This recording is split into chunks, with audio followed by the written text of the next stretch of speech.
माझी लय दिवसाची इच्छा आज पूर्ण होणार होती, त्यामुळे मी एवढी खुश होते ना. हॅलो नमस्कार राम राम मंडळी, मी गौरी. स्वागत आहे तुमचं माझ्या नवीन एका ब्लॉग मध्ये.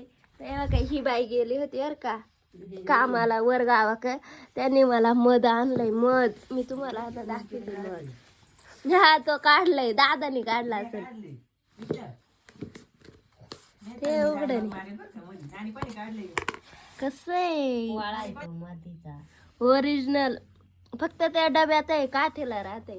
काठीला आणायला गावाकडून येईपर्यंत त्याचं एक बी बघायला नसतं राहिलं, मधच बघायला नसतं. म्हणून ते काढून आणले. दादा म्हणले काढून घे गौरीला. अयो दादाला का वाटलं सांग का, शेळ्या गुर वळी ते ना लय दमीत असते ना, म्हणून दादा म्हणले पळून आलाय तिथं सांगत मी वडून काढलं दादांनी. तर चला आता मारू मस्त. याच मेन बरं झालं, वट उकालं होतं याच उरेल ते लावावं काय ना वाटांना. ते भाजून करतात ना. आमची आजी होती तवा राहायचं बरं का. आजी का काय मेन राहायची, डबी बरं राहायची ओरिजिनल.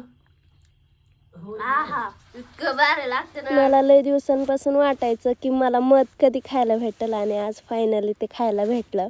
मध हा निसर्गाने दिलेला एक अमूल्य पदार्थ आहे. तो मधमाशांच्या मेहनतीचा परिणाम असतो, आणि लहानपणापासून हेच ऐकत आले की मध आरोग्यासाठी चांगलं असतंय. पण आज खाताना एवढं भारी वाटलं ना.